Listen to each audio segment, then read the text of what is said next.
This is exactly right.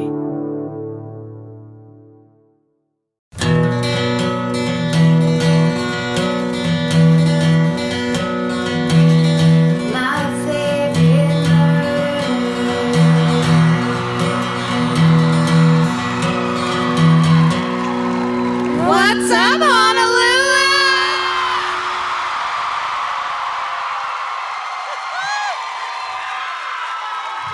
Wow. We're Blaze. We're like racehorses up here. Are these crowns?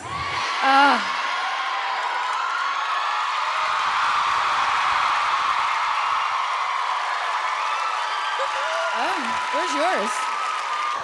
I smell good now, too. I mean, this is fucking cool. It's so bananas that we're here because what really happened is like our tour agent's always like, here's where the numbers are. You're going here. You're going to Des Moines. You're going, and we're like, okay. And then once in a blue moon, we'll be like, can we go to? And like Hawaii's the second one we ever did that When do either with. of us ever use that tone of voice ever? We're like, This is my we're like, voice. sorry, we're going to Detroit in February. What's this now? Is the tone of voice that's usually used. What if my real voice? This is my podcasting voice. But my real voice. And what if I'm like the Theranos lady? My real voice Voice is like this, actually. When I start actually talking about my murder and blood samples, just a drop of blood. Just a simple single drop of blood. Of blood. The whole thing was fake. Ugh. Love it. That's not this podcast. Sorry, different podcast. And then we said, can we go to Hawaii? And he said, okay. And now we're fucking here. It's great. Look at it. We're here and we're real. We're real. I had so much to say. Oh, look what we saw. This is like the first thing that we saw. Yeah. Ooh.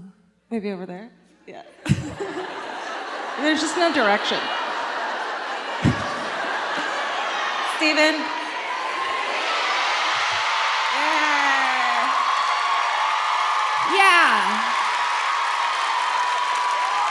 Good job, guys. that's where Barry grew up with his grandma. Yeah. Thanks for raising up a good one. We're sorry. God, just amazing. Truly. Steven cool. is not here. We brought our friend Lizzie instead. Truly. This is becoming like the kind of thing where every single live show we say Steven's not here. Every single for, like 40 live shows. Yeah. And still the audience is like, "Aw, like this is our line. Yeah. Dang it." Yeah, that's true. And then Steven rises up from the back. "I bought my own plane ticket, bitches." Wait, who's watching the cats? Actually, my dad is watching the cats. We're letting him back in the house, even though we almost Marty. He texted me, tell everyone I say hello. He said, tell everyone I say hello. So, hello from Marty. But I, in a fit of sadness last weekend when we were away and missing the cats, bought a way too expensive cat monitor. It's just a video thing. It's amazing. And now I'm not Stop talking to them, please. I beg you. My cats or the audience? Jesus Christ. I was gonna put a photo up, but it turns out you can see my disgusting bedroom when you can see the Did cats. you put it up? No, I did not. Oh, I did. you're like, there's no way anyone's gonna see that picture? It's terrible. Venetian blinds. I mean, what are the ones that are Yeah. No. Like leveler blinds? the up and down ones? Vertical blinds?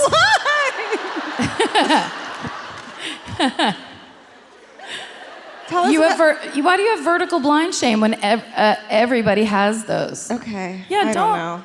You don't own that apartment. Okay. That's your I'm gonna let landlord's go. bad taste. I'm Who gonna gives let a shit? go. This is My Favorite Murder, That's right. the podcast. This is Karen Kilgariff. This is Georgia Hardstark. I'm actively sweating. Oh my God, so much sweat. Tell me about your dress. Oh, this whole thing? Well, normally I wear just an all black version of this, but I was like, I can't go to Hawaii and just wear all black like a weird goth. I mean, I know I can, and that they exist here. 808 State was a great band. Believe me, I've lived it. But I was like, yeah, I need to bring that floral look into it a little bit. So I did, and of course, I got this dress because it has pockets. Yeah.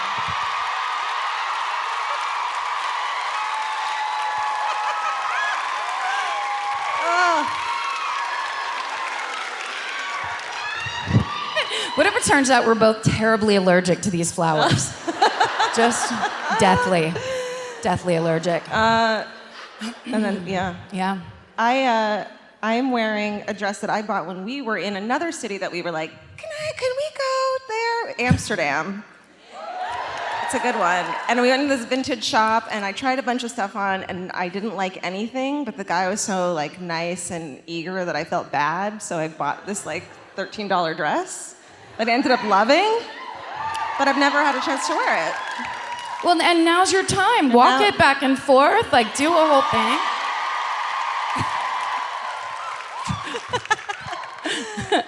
I'm bad at that. Well, should we sit down? Let's do it. Okay. I have to take one layer of flowers off. I know. I'm sorry. Me too. I feel crowded. Yeah. Yeah. Oh, my hair. It's just on me. Is that rude? Did we do that wrong? Is that rude? Okay. Yes, it's definitely rude. It's just how it is. These are so gorgeous. They're so gorgeous. They are. They smell good. I like them. Why don't you tell them about this podcast? Oh, okay. Hey, guys. Well, I feel like everybody here knows. We're so thrilled to be here. We're so thrilled. And we realize that we've really tapped your population. And we honestly were like, we might show up and there's like 62 people there. It's a very good chance. We were like, we don't give a shit. We're not gonna do it. We're doing this thing. We got here, we got backstage, and I like to pronounce it the Aloha Arenos. Sent back, Is that right? sent back boxes upon bags upon boxes of Hawaiian treats for us. It was insane. I am so high on sugar right now. We've been eating things. Okay, that lemon coconut cake bomb thing that was from, I think it's from Pipeline Bakery. Holy shit. Holy shit. That salty malasada situation. Oh, everything. You guys. Incredible. But I really have eaten so much sugar today. also, there was just a bag of like Hawaiian chips. We're like, yeah, the rare Hawaiian chip. So thank you. Yes, thank you Hawaii so much, you Marinos. guys. That was so nice of you. Yeah. What a lovely welcome. Yeah, it's almost like aloha. So, you know, the Aloha Arenos know where they are and what's going on. But for all the people who might have season tickets to this theater or whose partner might have dragged them along against their will, we just sort of do a quick explanation for you at the top of this, because this is a true crime comedy podcast. And sometimes when people hear that combination, they immediately get defensive or they get offended or they say, how dare you do that, or you can't do that. And so we like to start this show off by saying that when you listen to this podcast and you know us and you get to know us, you understand that the comedy part is just our natural personality. It's the expression of each other. It's how we talk to each other. And then it's us talking about the thing that we've both been obsessed with since we were like 12 years old. It's a thing that we love and that we're super fascinated by. And so we process it together, and it is the worst of humanity. These are the stories that are the worst of humanity. Parallel to that is the comedy. It's not of that. And so that seems to be an important point to make to some people. The people, I think, who get offended by stuff like that, we just want to say, top of the show, you probably should get the fuck out. Yeah. Your friend will meet you in the lobby. There's a great beach nearby. Yeah. Is there? I don't know. We'll all meet you there after, and we can work through this together. We're gonna do it. Do you go first, or do I go first? It's you. Okay, great. Thanks.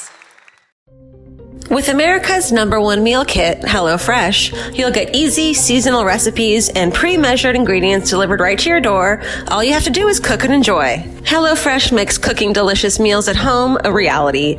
From step-by-step recipes to pre-measured ingredients, you'll have everything you need to get a wow-worthy dinner on the table in about 30 minutes. Say goodbye to endless grocery store trips and takeout. HelloFresh has you covered. There's something for everyone, from family recipes to calorie smart and vegetarian, and fun menu series like Hall of Fame and craft burgers. HelloFresh has more 5-star recipes than any other meal kit, so you'll know you're getting something incredible. HelloFresh is flexible and it fits your lifestyle. Easily change your delivery days, food preferences, and skip a week whenever you need. Break out of your dinner rut and make deliciousness part of every week with HelloFresh.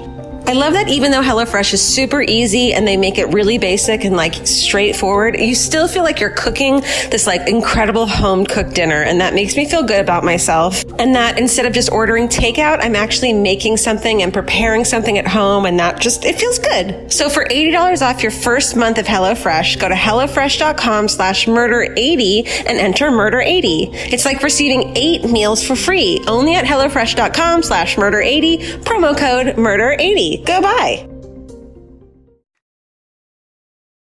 Oh, my Kleenex. Okay. That was like a little surprise in there, hidden for you. All right. Okay. Here we go. We're going to do.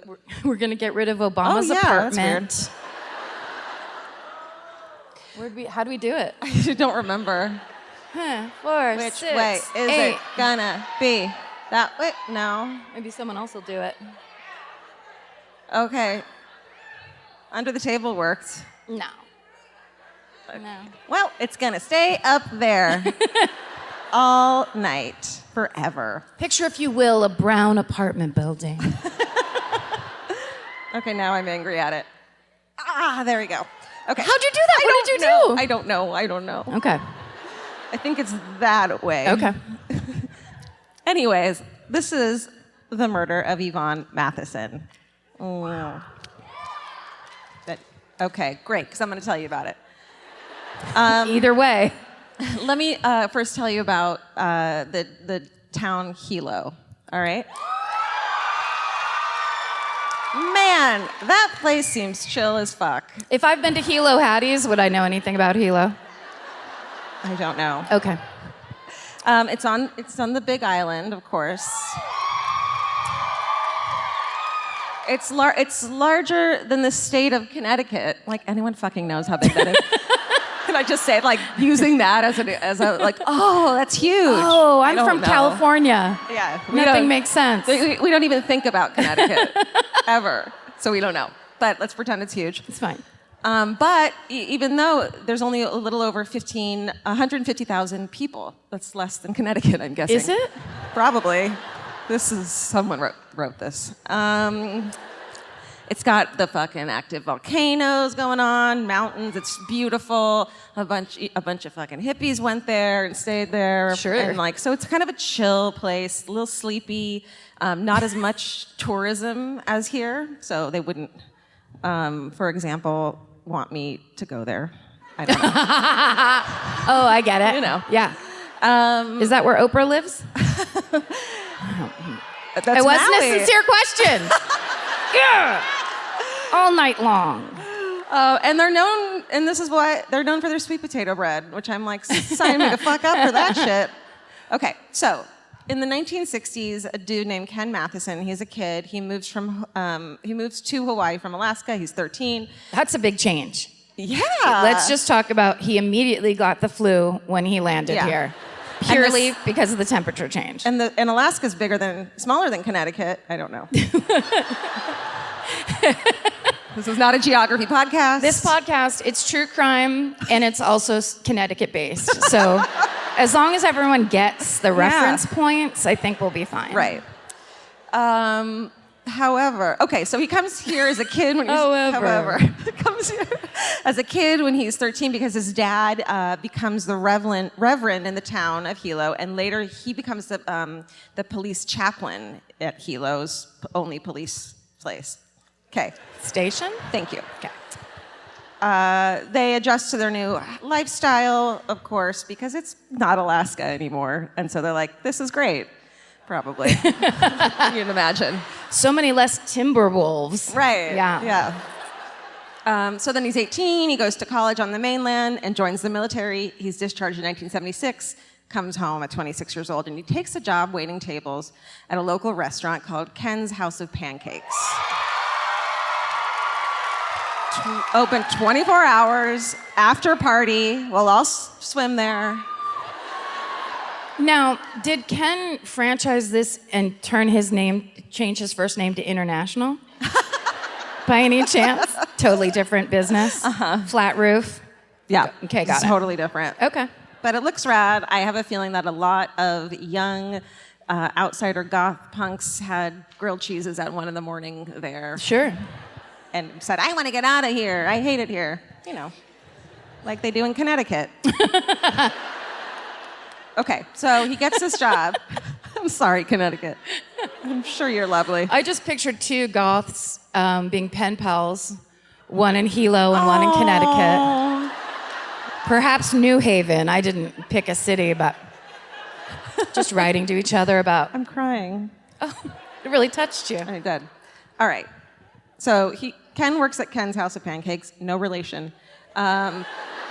And pretty soon, though, this beautiful waitress catches his eye, and he has to know who she is. Her name's Yvonne Martins, and she's born and raised in Hilo. She's from a poor Portuguese family. They're really tight-knit and close. And she grows up as the oldest kid, like basically raising her siblings because her parents were working and teaching them how to read and write. She's just this lovely, nurturing woman. And she had gotten married the year after she graduated high school, way back in 1965. But by 11 years later, where we're at, she starts waitressing at the Pancake House. She has 2 kids and a divorce. So she's like, here we are.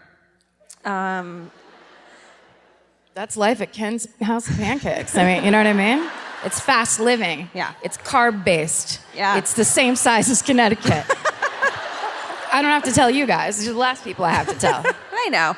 Of course, Ken and Yvonne, she's this beautiful, lovely woman. They fall in love, and within a year, they're married to each other. A photo of... Can I do this Try time? it. Good luck. Thank you. You're like challenging me. Damn it. You can do it. There we go. There we go. Sweet baby angel. So they get married, but her family aren't stoked on Ken. They think that he's taking advantage of her vulnerability, having been in a new divorce, being a single mother, and her sister-in-law describes Yvonne as an angel, an actual angel, saying that she would do anything for anybody else before herself. So they were a little not into how quickly she jumped into this new marriage. After they got married, Ken joins the Hawaii County PD. It's the island's only law enforcement agency, sheriff police place, as I call it. Let's see, he starts in the undercover unit, and he's promoted to sergeant in 1985, but he wants to do other things like construction. So, sorry. You don't see the how the No, line- I mean, you can have your hobbies. That's fine. Right.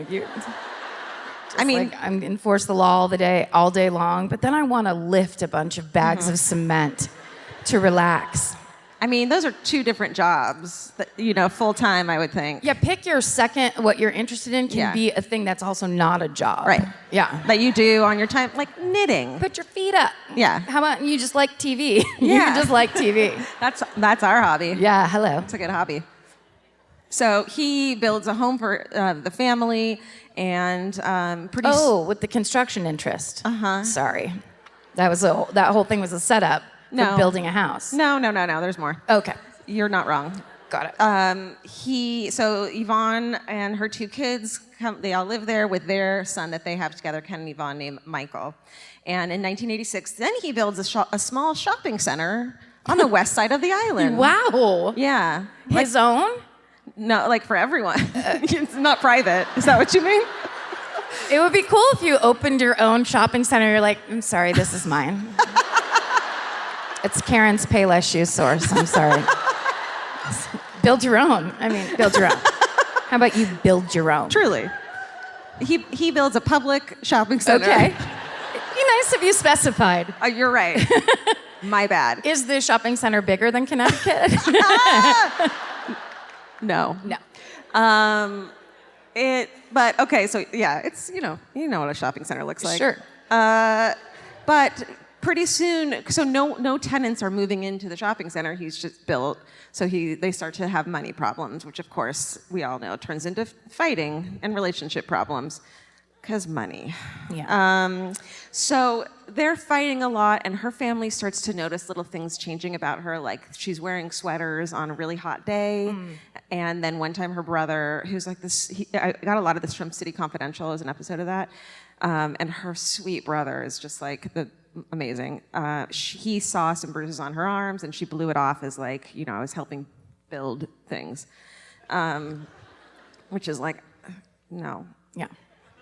So she denies that he had anything to do with it, but one day they're having marital problems. She calls him at the police station and be like, Ken, where are you? And then they're like, oh, you didn't know he transferred to a different station out of here? Oh. And that's how she found out that he left her.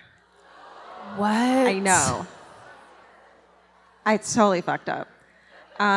So they get a divorce, and her family's like relieved, even though she's unhappy.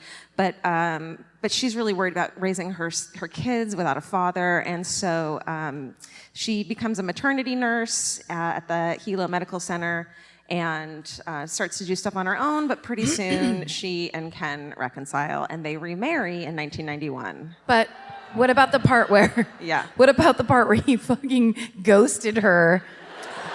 And his own shopping center. No, he took that with him. Oh, he did? Folded it up? Yeah. In a little suitcase? Portable. Jesus. The wave of the Okay. future. She tries to make it work. Yeah, she Yeah. wants her kids to have a dad. Yeah. So in the City Confidential, they interview him in the way that's like, we're going to pretend he's not in prison, Yes. so you don't know. I'm so onto that shit Yeah. where it's like, oh, I see your light blue shirt. Yeah. He's got a light blue shirt. He's in a room that looks like an adult daycare. Yes. Like a painting on the wall. Yeah, That but one of the just the inmates one. done. Yeah. It's like, let's brighten this place up a little. It's still prison. Yeah. You know? Yeah. And he just the way he speaks, it sounds like he really needs a sip of water, and his mic is turned up all the way. Well, both of those things could have been happening. That's true. But it was just this weird, the thing where he's guilty. Like, Yes. Even though it just doesn't. The jail mostly makes me do that.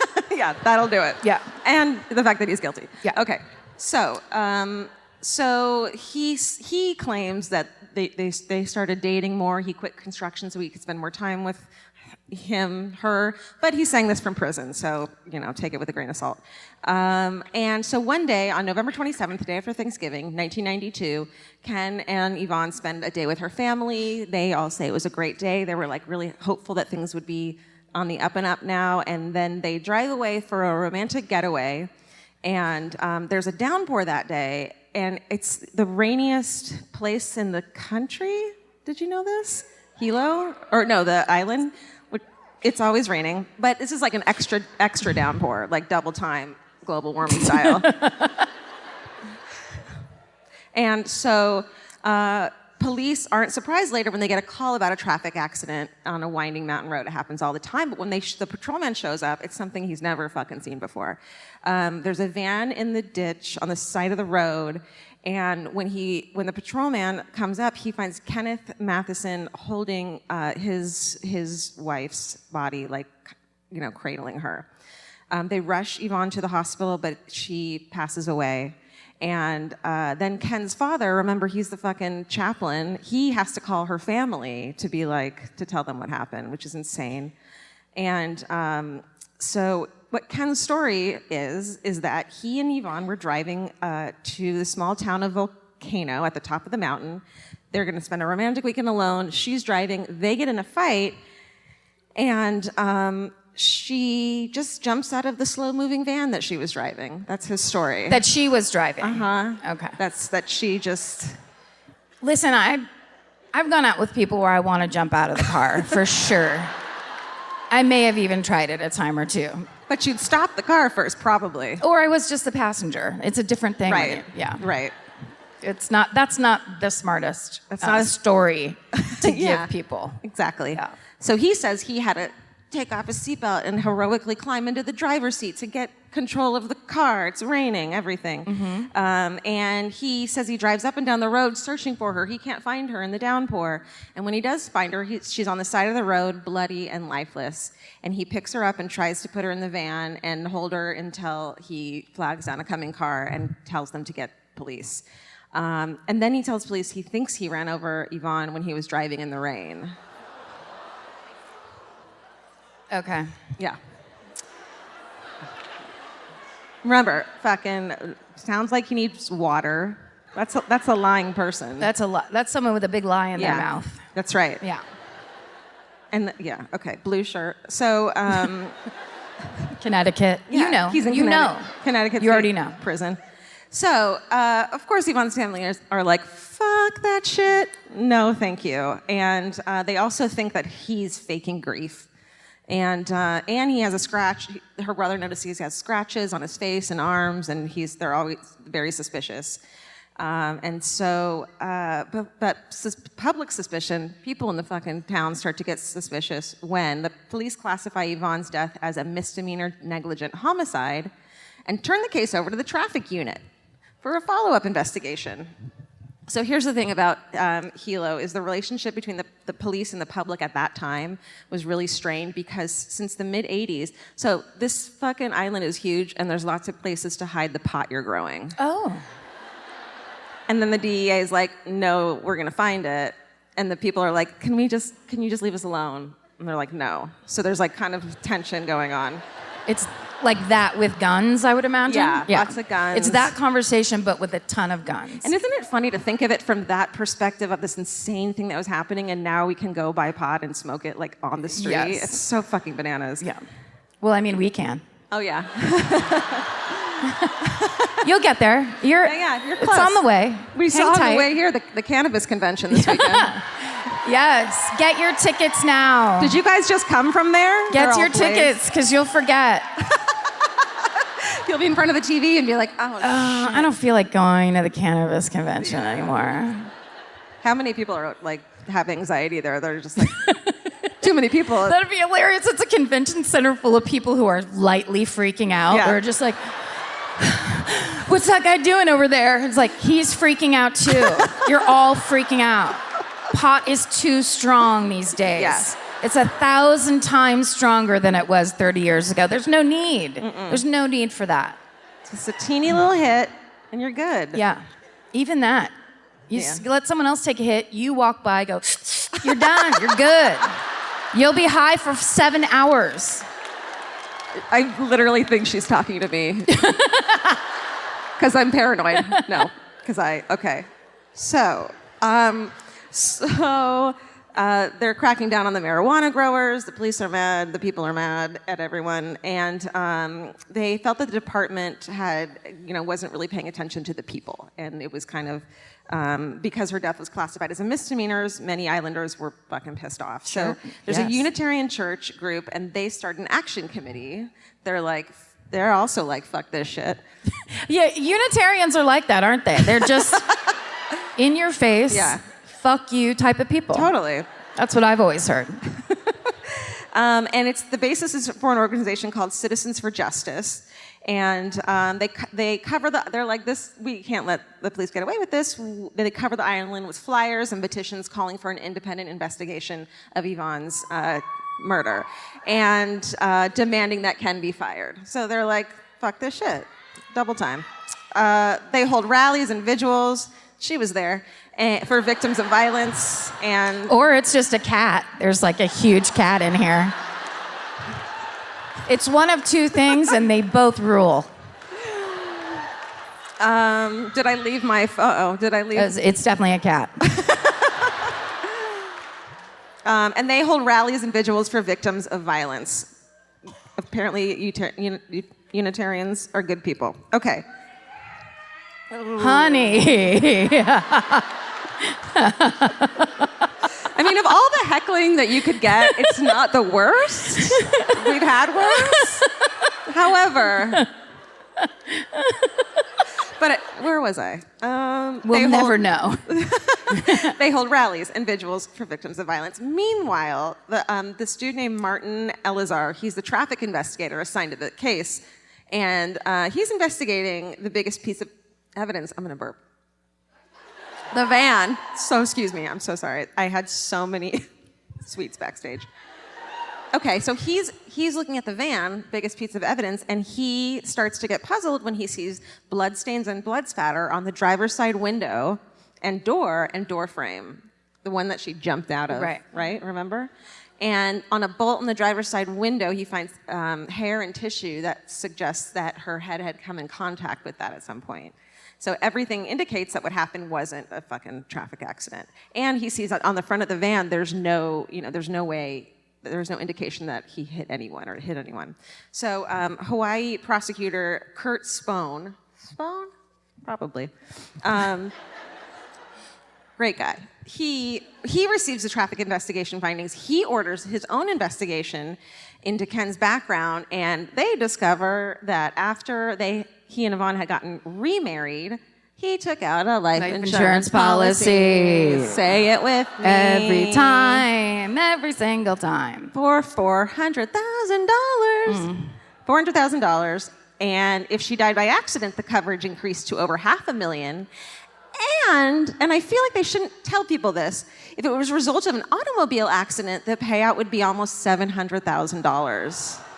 So I feel like when they do life insurance policies, they should just be like, we're not telling you what makes the most money. No. You know? I don't think there should be gradations of quality of death. If he falls from a cliff, it's this much. Yeah. Totally.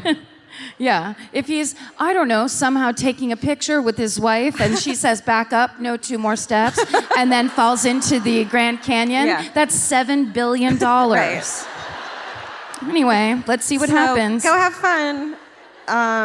And when the autopsy report comes back, it, of course, that also pokes holes in Ken's story. There's defensive injuries on Yvonne's arms, and there are injuries to her head that weren't made by a fucking car.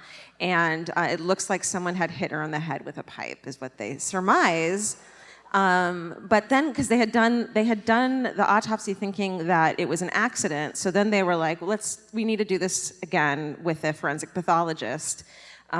Puts the court order in to have her remains disinterred. Uh-oh, she's already been cremated by Ken.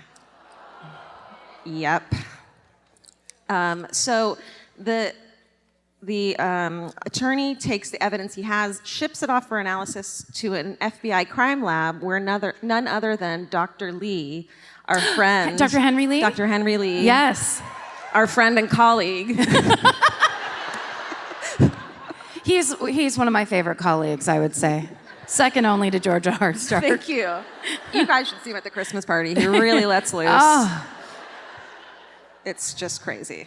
Months before the report comes back, meanwhile, the Citizens for Justice are putting pressure on the police, and then finally, in December 1993, over a year after Yvonne's death, the lab reports come back, and the next day, Ken is arrested and charged with second-degree murder. Yay. Unitarian! Oh! Here we go. Nope, wrong way. There we go. Look at this dick. Dry mouth. Dry mouth is a good slam. Right? Yeah. That means you're a liar. It's 1995 when the case goes to trial finally, and of course the courtroom's packed. Ken's lawyer petitions to have him try it outside of the place where everyone hates him. Yes. And they're like, the judge is like, nope, okay. He'll stay in the hate zone, the judge said. Yeah. Let's Keep get a him right jury here. of your haters. Fair enough. The jury goes into deliberations, and Thanksgiving is the next day when they go into deliberations. So everyone's like, all right, they're gonna stop it. They're gonna, you know how we all do on Thanksgiving. No one gives a shit the day before, the day after. But they're like, no, we're fucking staying here until we have a verdict. and it only takes them 3 hours to announce that they have a verdict. Wow. And it's midnight when the jury foreman announces that Ken Matheson is guilty of second-degree murder and kidnapping and sentenced him to life in prison. Wow. And then they went to Thanksgiving dinner. Yeah, they did. That's got to be a hard one. In 2009, this dick, like back and forth, tries to get his conviction overturned and his conviction shortened. He sues the state in 2010 to disqualify the parole board. Whatever, they say it's patently frivolous. It happens again, and a panel reduces his mandatory minimum sentence to life in prison to 25 years on the murder conviction, which would mean he's eligible for parole on November 7th, 2020. But don't worry, he died in prison.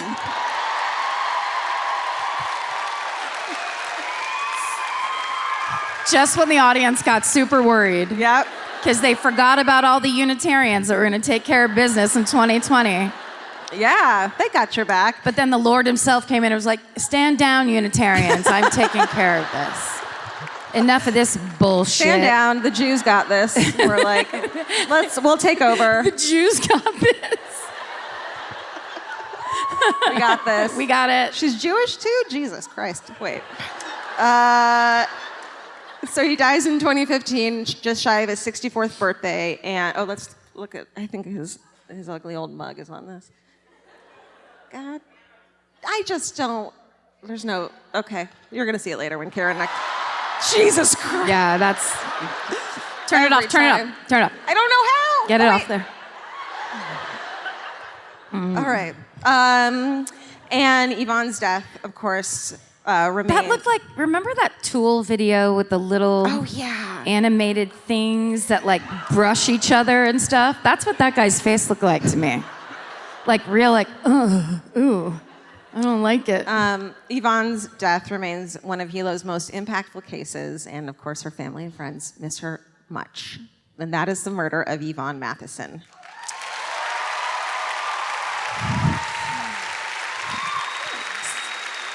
Wow.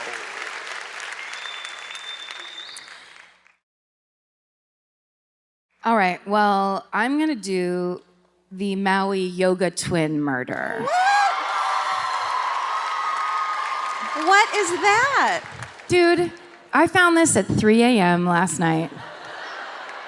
And I kept scrolling articles and going, I think I'm still asleep. Because this is, it's just nuts. It's just nuts. Okay. Some of my sources are the magazine The Cut, the New York Post, the Daily Mail.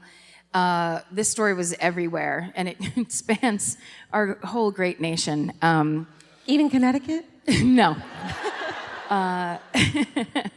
There was a ban on Connecticut when this took place. Okay, so I'm just going to start at the beginning. Now known as the Yoga Twins, infamously. They were born Allison and Ann Dadow in Utica, New York in 1978. They had an older sister, 2 years older, named Amy. Their mom tragically died when they were 5 years old. Aww. And their mother's death brought the three sisters even closer together during their formative years. Allison and Ann had very active social life growing up. They ran track, they ran cross country, they had a reputation for being popular and fashionable, and they were the captains of their high school cheerleading squad. Nope. I swear to God, I did not do that on purpose. I was worried that was going to happen. Horrifying. I'm so sorry. God That's damn totally it. my fault. There we go. Jesus Christ. You know that what sucks is when you don't know the story that the person's telling, and so you see a photo and you don't know if you'd be like, oh, they're cute, because you don't know if they're murderers or if they're not. Right. It's really, so I'm just going to nod. Right? Sometimes that's what we have to do. Yeah. Okay, so that's basically their young life. In 2008, when they're 30, they moved down to Palm Beach County, Florida, and they opened a yoga studio called Twin Power Yoga. So I guess in the 12 years between high school and when they moved to Florida, they just got super, super into yoga. I mean, how into yoga? Do you think they like? There we go. Nope. Do you think they like to do one to down dog, or do you think they like vinyasa? There we go. Look at it. Okay. All right. That's the teacher training manual that the Power Twin Yoga studio put out. Are you allowed to be a teacher if you're not a twin? Yeah, you. Oh, sorry, you didn't share your mother's uterus with anybody? Get the fuck out. This is so. What do you call that when you put a filter on a picture? Filtered? It's this is so filtered. There's like 17 filters on this. Oh my God! It's like you're on Instagram now. Yes, that has been filtered to the max. They filtered it so hard the back wall looks great. Like. Okay. All right. All right. So they do very well. They're very successful. They soon become very well known in the area because they drive around in their matching Porsche Boxsters, one of which has a personalized license plate, Twin Power, TWN, POWR, but only one of them. So no. Only one's a super nerd. Because that's what yoga is all about, power and material goods. Yep.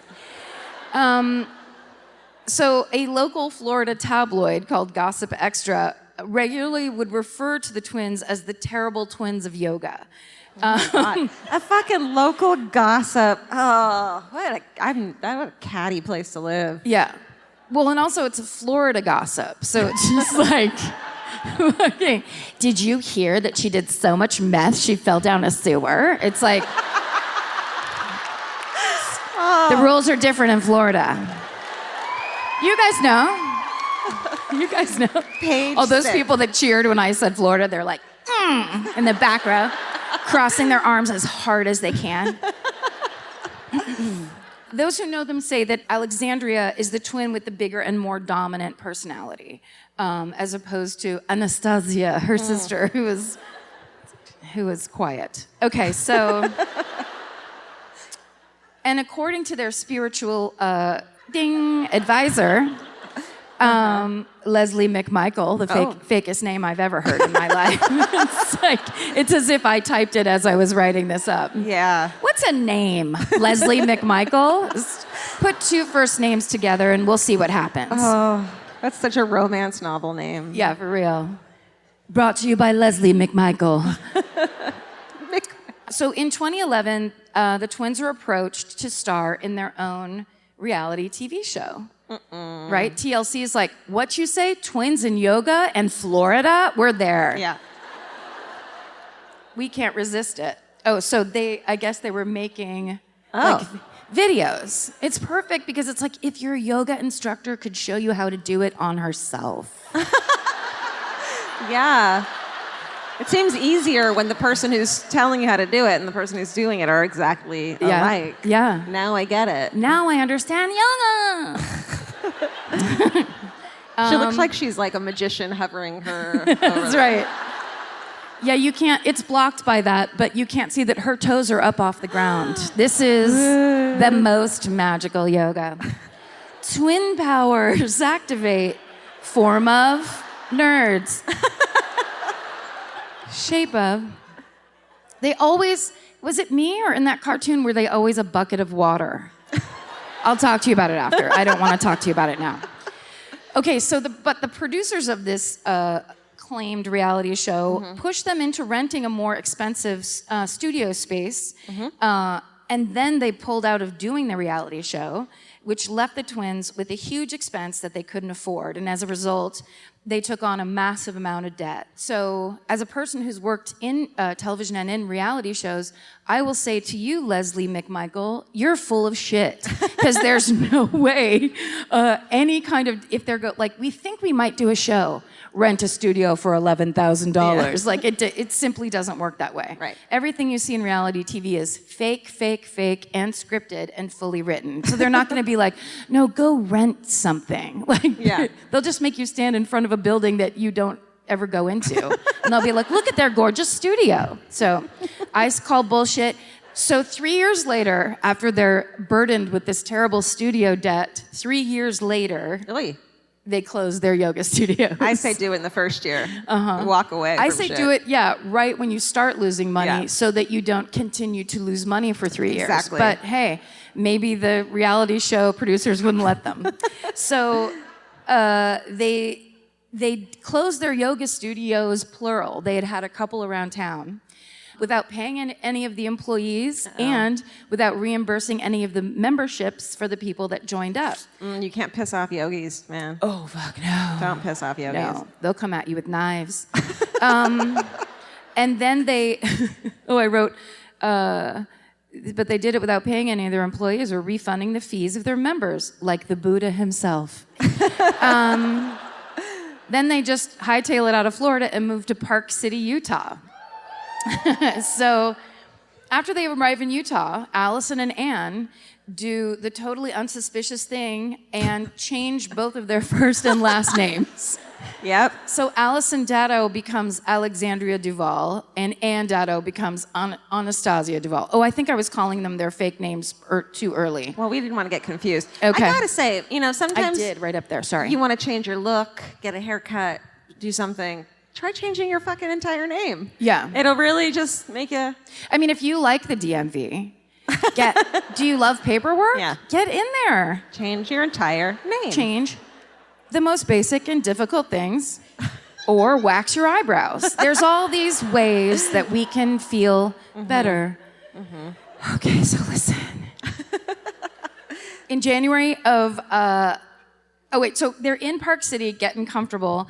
They open up a new yoga studio, but they're both in $150,000 worth of debt, both of them. Each?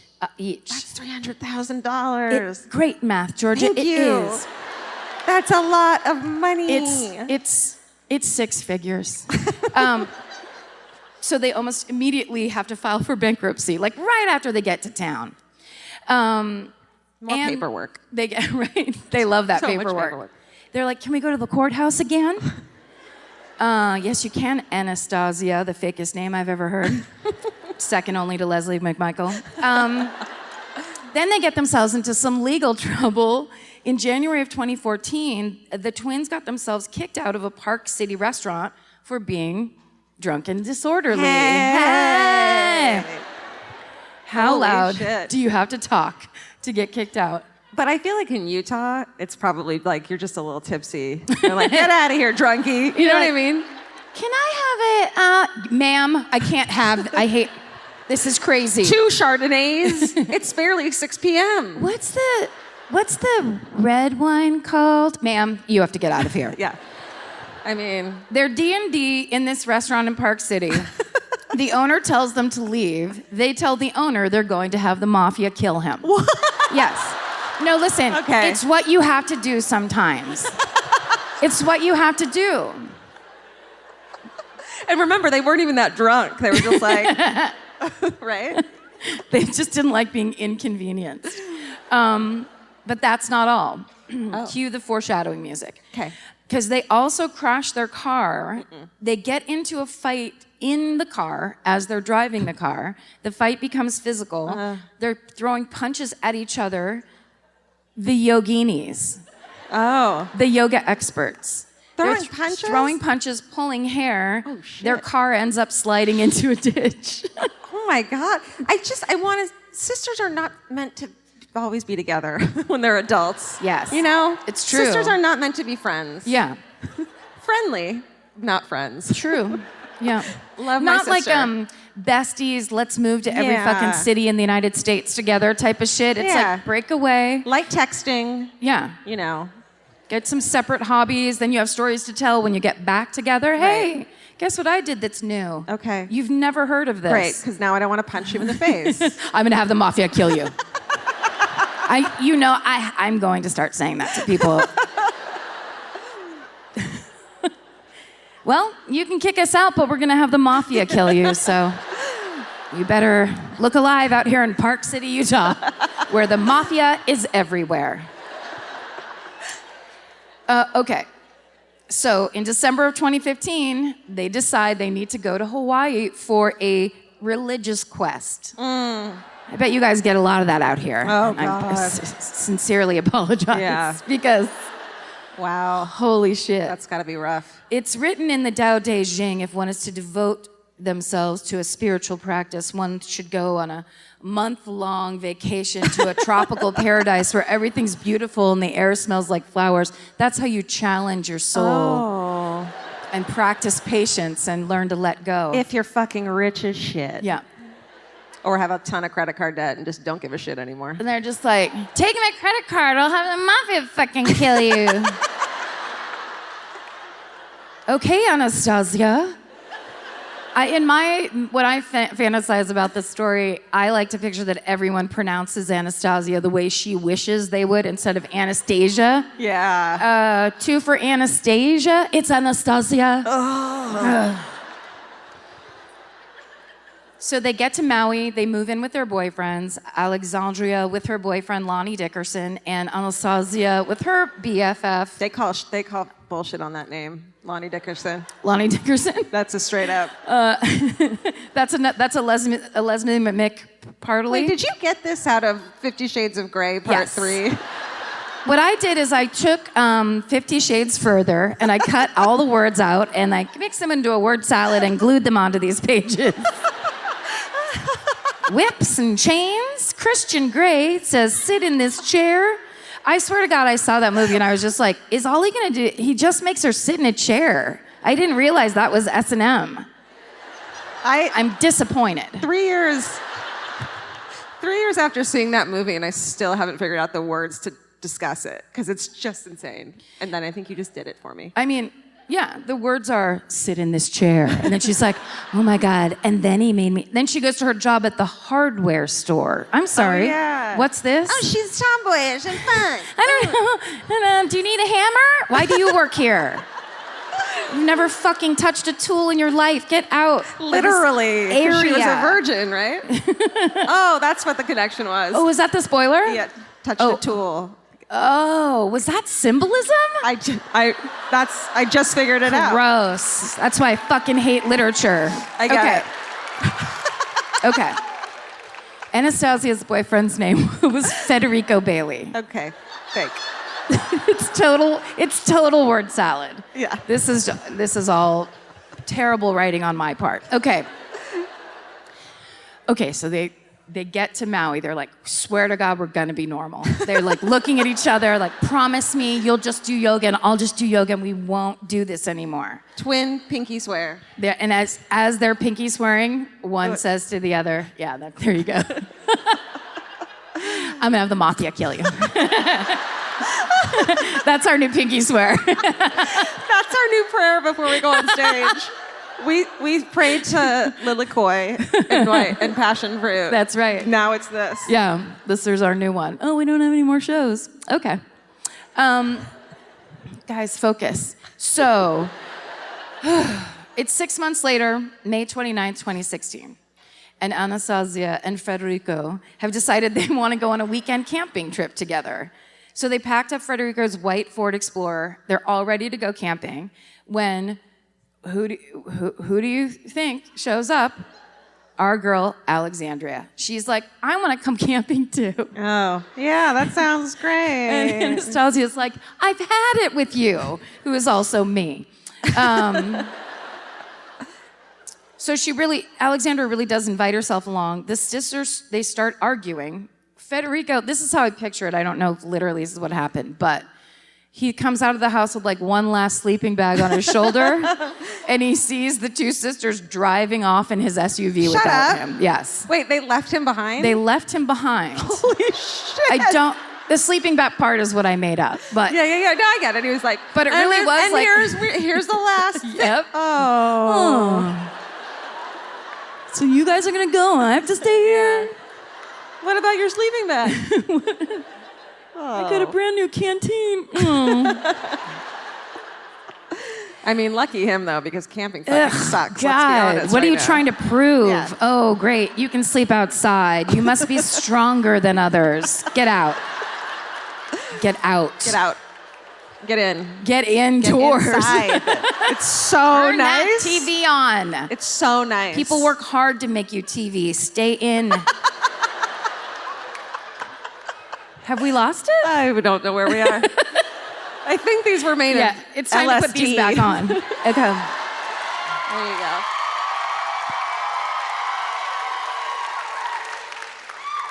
Okay. Here we go. Okay. Now we're serious. Now this makes sense.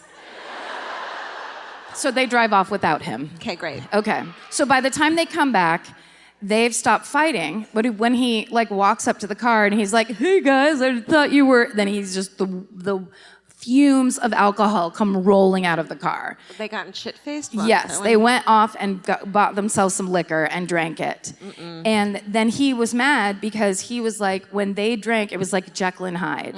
They suddenly, that's when everything went off the hook. So he gets mad, he walks away, which I pictured, he's like an Italian guy, so he's wearing like a weird belt with jeans.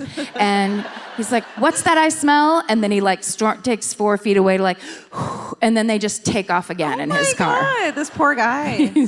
So they go peeling out down the Hana Highway. Now, they're on the eastern side of Maui. Oh, great, okay. So I will tell you and only you about the Hana Highway because Please. everyone else here knows exactly what it's like. Oh, I know. Okay. I know too. Have you driven down it? I know too, so just tell me about it. It's super gorgeous. It's 65 miles long. It takes 2.5 hours to drive around the whole island.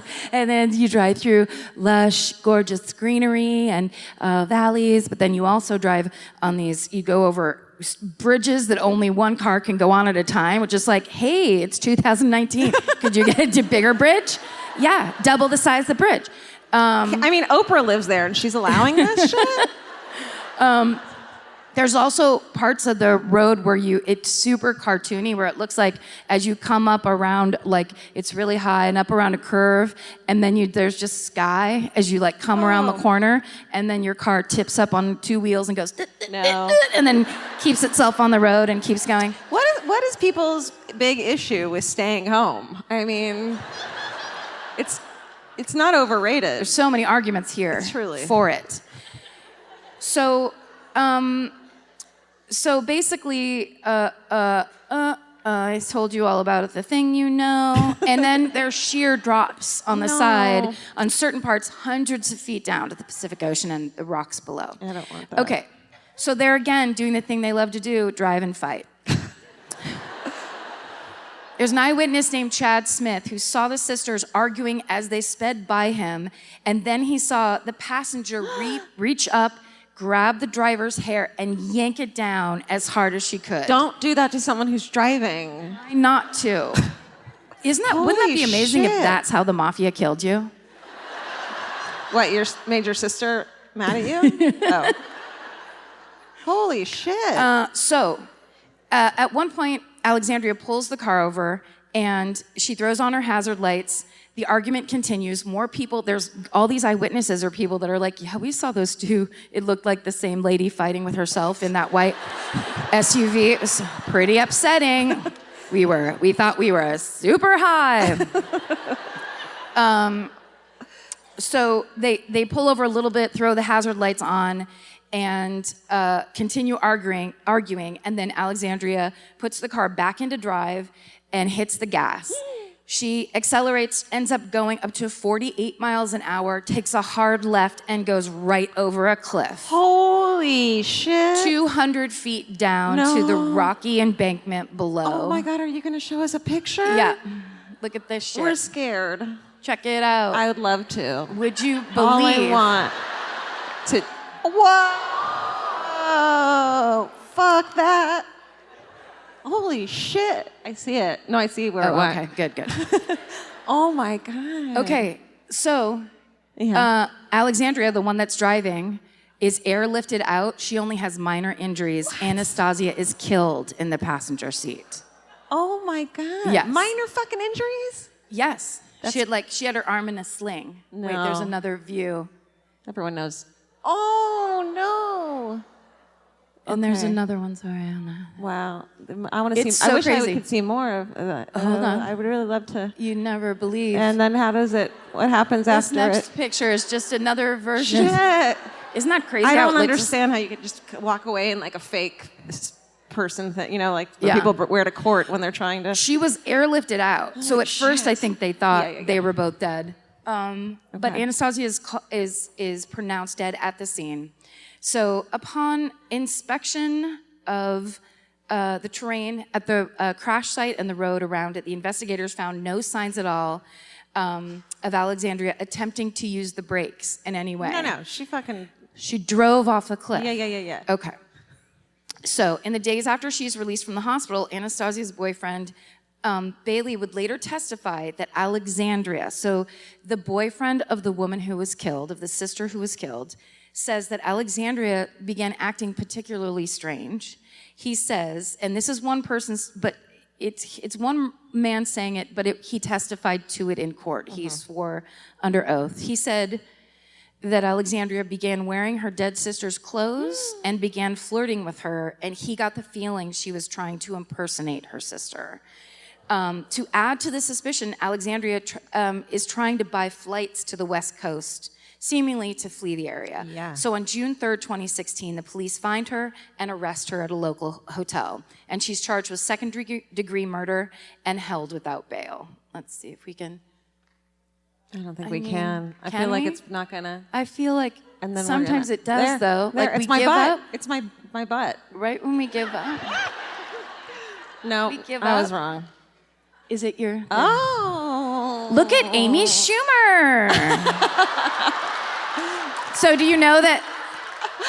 And I'm saying this is like a copyright because I'm saying it and it's being recorded. That now I'm going to write the film of this true crime, and Amy Schumer is going to play both leads. Yes, she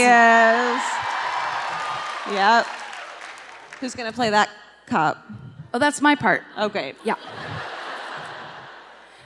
You mean Leslie McJames or whatever the fuck her name is? Okay. Okay. So then on June 8th, 2016, less than a week later, the judge declares that there's not enough evidence for a murder charge and the charges are dropped. That's my fault because it was my birthday. Sorry. Oh. What were you doing on your birthday in 2016? I don't fucking know. It was just a couple years ago. I know, and yet my brain is like, nope. No. All the doors are closed. Mystery Science Theater closed on that memory. I'm trying to reach. No. Okay. Keep going. But 4 months later, in October, a grand jury indicts Alexandria for second-degree murder. So on November 11th, 2016, she's arrested again in Albany, New York, and she's extradited back to Hawaii. Her bail is set at $3 million. Whoa.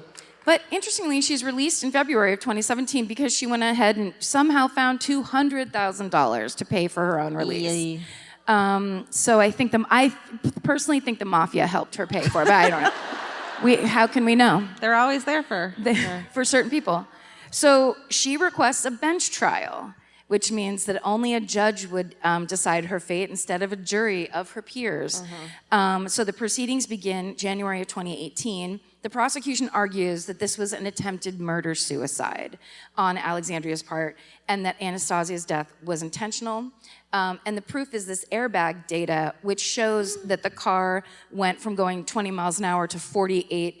The no brakes were applied. This is all from, apparently, there's like a little chip in that insanely smashed car because of when the airbags go off and tell you how fast it's going and whether or not the brakes were applied. And I think the fact that it turned left. So all of that was there and provable.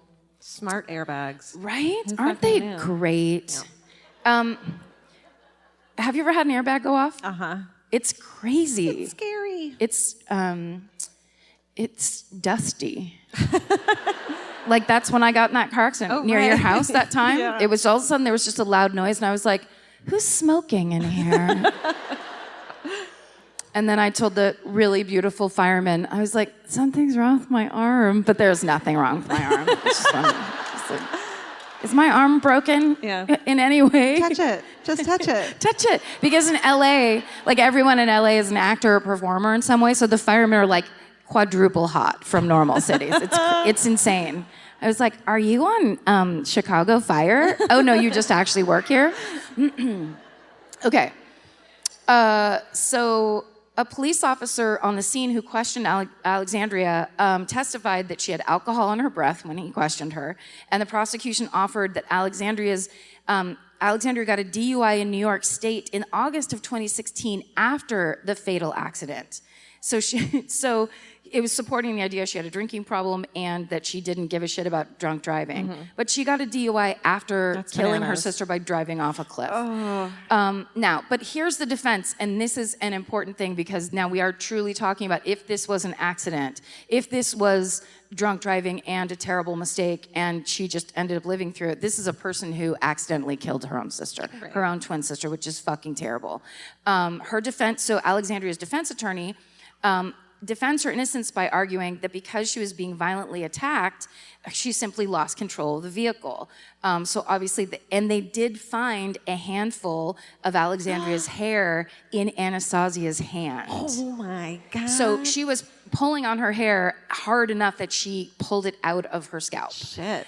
You're not going to show us that, are you? Yeah, I'm just going to show you a close-up of a scalp that's had several hairs ripped out. Okay. Look at the new hair. That's Someone sent her a wig in jail, and I think that is so nice. No, that's a Brazilian blowout. Is it? I just got one, I can tell you. Oh, really? Yeah. In jail. Those jail blowouts are the best. Ugh. So that basically this argument wins out, and Alexandria is ultimately found not guilty and acquitted on all charges on February 1st, 2018. This just happened last year. So after the trial, there's this picture, which... This is her acquitted. So after the trial, she goes on Dr. Phil and is interviewed by Dr. Phil. And he seems to be on her side during the whole conversation, saying it seems like that the crash was a terrible accident, that an angry Anastasia pulling Alexandria's hair is what caused it. And he asks her if this is what truly happened. She responds by saying, "It's part of what I do remember." What? Okay. When asked if she remembered anything else in the immediate wake of the crash, Alexandria said that she could not recall specific details, but that she does remember being airlifted out of the crash site. In the same interview, she took the time to deny the claim that she and her sister ran out on the money they owed their employees at the yoga studio and the members of the yoga studio in Florida. So she took the time to clear her name in that way. And then when Dr. Phil was later asked, he said he believed her and thinks that she is innocent and that it was a mistake. So Alexandria Duval, AKA Allison Daddow, has consistently maintained her innocence, claiming that she never meant to kill her sister and that the crash was just a terrible accident. And that is the incredibly bizarre and incorrectly titled twin yoga murder. Wow. I mean, yeah, what if... No. Oh. Did you ever see this one on Sesame Street where Dr. Phil meets Dr. Feel? No. And that's the doctor who can talk about his feelings? Oh. I just caught it on TV one day and I could not stop laughing. Pretty cute. Dr. Feel. Dr. Feel. That's a banana story, and Isn't now that I'm crazy? like wondering. Now I'm wondering. I know.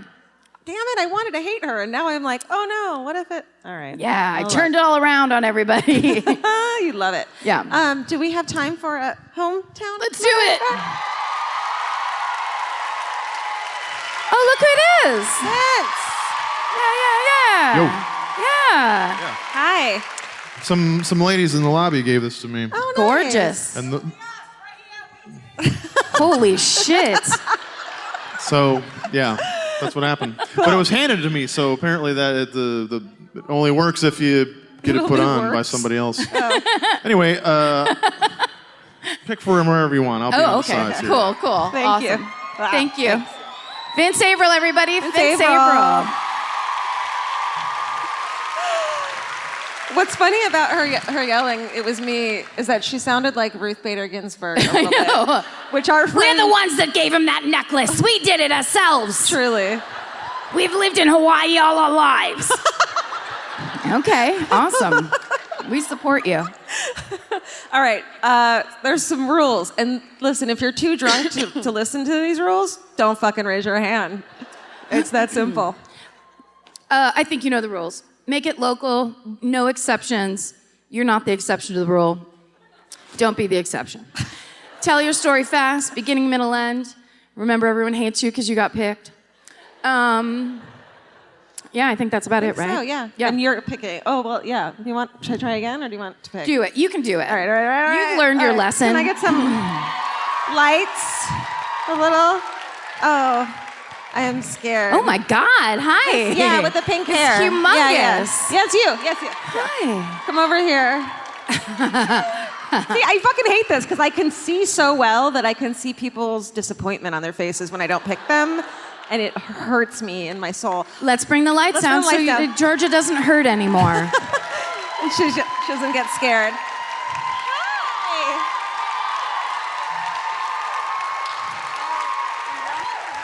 Whatever you want. Marcy, everyone. Marcy. Nice to meet you. Come over here. Yeah, come center up. Here, take this. I'm going to put this on you. Oh. Go. All right. Aloha. Come get in the middle. Tie your dress. Yeah. All right. Come here. Take that. Okay, Marcy, where are you from? Originally or now? Whatever you want. I'm from Waianae. Where will you give us just a general idea of where that is? You drive west and you can't drive anymore. That's where I'm from. Okay. Cool. What's your hometown? Okay, so it's kind of fucked up because it's family. In 2004, my uncle and my cousins decided to shoot people at the Poly golf course. Oh, shit. But that's not the best part of the murder. So there's 3 people, right? My cousin, my uncle, my 2 cousins decided to shoot 3 people, right? Only 2 died, 1 survived, headshot. Oh, my God. No. Wow. So sorry. What's the fucking story part? Wait, the story part of it is that my uncle drives to my house that night and decides to be all like, hey, I need hair dye. Always a bad sign. What? He's like, I need hair dye. My mom's like, just give him your hair dye. I'm like, no. I want black hair. Don't do this to me. Anyway, I gave him his hair dye, and lo and behold, he had a gun in his scooter.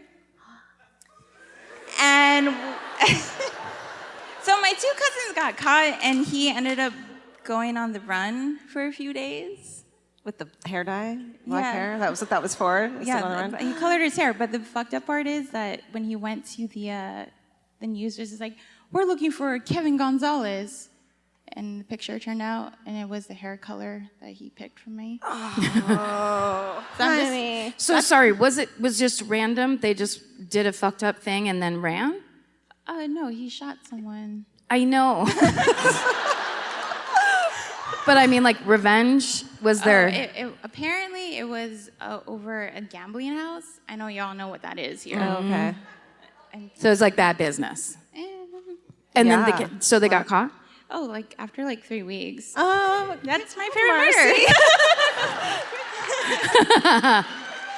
did great.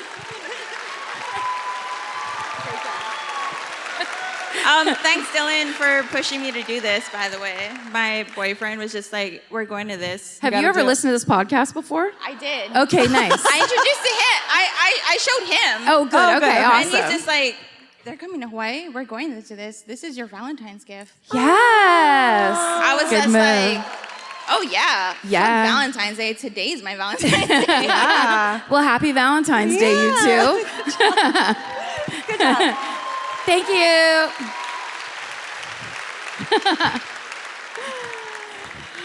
Oh my God. We've started a podcast because we like to talk to each other, and now we're in fucking Hawaii doing it. And also, you should know that last week, when we were in the middle of the polar vortex, literally on the East Coast, wearing coats head to toe, buying hats in CVS, and putting on gloves. We just kept looking at each other going, we'll be in Honolulu so soon. We'll be in Honolulu so soon. And now we're fucking here with you guys. Yeah. We're so thrilled. It truly, I mean, this is fucking paradise, and I can't believe how lucky we are that we got to come here for our jobs, which happens to be something we also love to do. Yes. So thank you guys for supporting us and being the reason we get to do this shit. Yeah. It's awesome. Thank you. And thank you also for being such an amazing community that supports each other. That's one of the most beautiful things, I think, that we get to experience, why we love to do these live shows, is we love to see this community in action. I mean, it's under the banner of this podcast that we do, but you guys are making this thing happen, and it is the coolest thing to watch develop. People meeting each other, people who tell us that they come to these shows alone, that they have terrible anxiety, they never do anything, but they came here tonight. I mean, there's stories like that we hear every single time, and we love it so much. It means the world to us. So thank you. Thanks, you guys. Thank you so much for that part as well. And thank you for the desserts. And thank you for your delicious desserts. Stay sexy. And bye, you guys.